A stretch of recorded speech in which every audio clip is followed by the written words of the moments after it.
We live in a world that seems so connected. The internet, with social media, it seems as if we are more connected than ever. And so, why do so many of us feel more disconnected than ever? So, this is such an important topic because I believe that the number one thing that people are looking for is a sense of connection. And when I say connection, I mean connection with themselves, with others, with nature, with spirit, and with life itself. And we walk around feeling isolated, disconnected, lonely, unsupported, invisible, even. And it is a real problem, especially in our culture. And so it's so strange, right, to feel disconnected when we are in touch with so many people every day through all these channels, right? But it's not fostering real connection, authentic connection. And that's what we want is the quality of connection, not quantity of connection, right? So, as an example, you might have small talk with somebody that you barely know, with an acquaintance, and that kind of conversation, like, "Oh, how are things going? What's the weather? What's happening with the weather?" Those kinds of things that are more on the surface can be depleting and draining and unfulfilling, and really don't help us to feel connected. It is the deeper, richer, more vulnerable connections and conversations that help us to feel connected, where we are sharing authentically of ourselves from our hearts, what's real for us, what's true for us, even what's painful for us, and having the other person witness it openly, witness us openly in an accepting, non judgmental way that helps us to feel connected, understood, seen, and even accepted and loved. So that's what we really want is that deeper quality of connection. Now, Stephen Porges, who created the polyvagal theory, says that trauma replaces patterns of connection with patterns of protection. So, and I think that's so apt because trauma separates and isolates and forces us into a space of protection, which is where we might put walls up between us and parts of ourselves, between us and others, between us and life, right? When we are in a traumatic state, we will be blocked off in some way in defensive patterning. And when I talk about trauma, there's a huge range, right? We all have trauma. There is collective trauma that I've mentioned before from living in a capitalist society that is so almost kind of worships hyper individualism and go it yourself and do it by yourself and all of that. It kind of worships disconnection in a sense, or at least encourages it in certain ways. And so many of us are walking around to varying degrees with this fear of connection, with this mistrust of ourselves, mistrust of others, mistrust of life. And we are blocked off, walled off, isolated, and feel alone. And that's a really scary place to be. It's a really scary place to be. And in that space, we don't heal, we don't grow, we don't evolve, and we don't have access to love, right? And so the healing agent here that is so key that we are craving more than anything else is connection, is a sense of belonging, connection, again, feeling understood, validated, loved for who we are. And so, how do we get connection with authentic, trustworthy, safe others who will love us? I mean, I think that's the big question, isn't it? Is using discernment to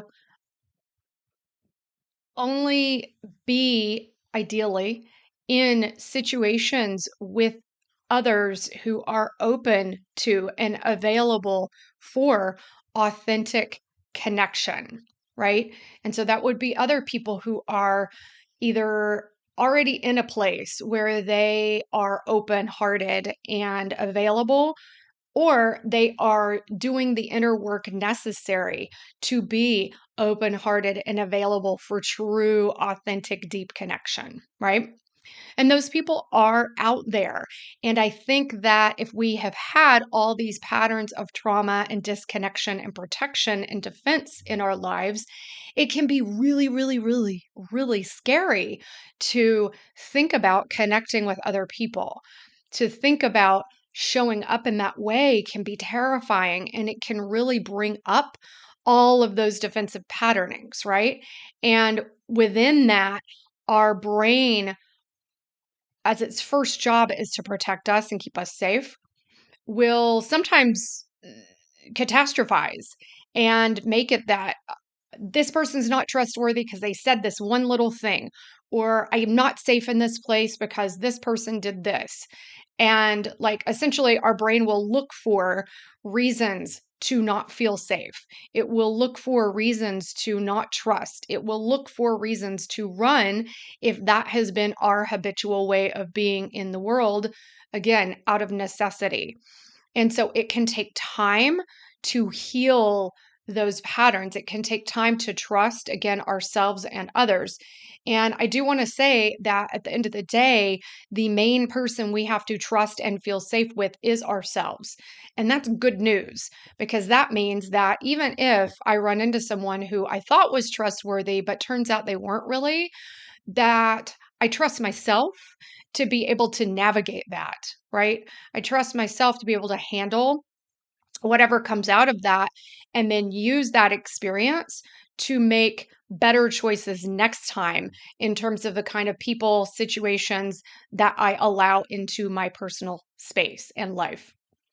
And so, but we have to be willing to take steps in the direction of our fear. We have to be willing to do the things that scare us and sort of lean into that fear. And I don't mean rush full on in because that's not good for our nervous system, but take little steps, right? See how that feels. Take a step, pause. Okay, how does that feel? That feels okay. All right, I'm going to take another step, right? So slowly in a really titrated way. And over time, this can really repattern or at least help repattern a lot of those patterns of disconnection and protection and defensiveness and help us to heal. Because as I've mentioned before, we do not heal in isolation. We heal in connection with other humans.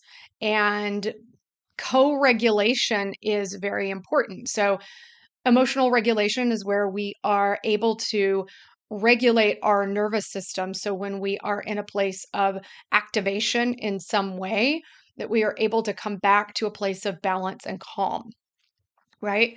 And co regulation is when we essentially uh, use, in a sense, each other's nervous systems to come to regulation. So that's co-regulation. You can co-regulate with your animals, you can co-regulate with nature, and the best way to do that is with other humans.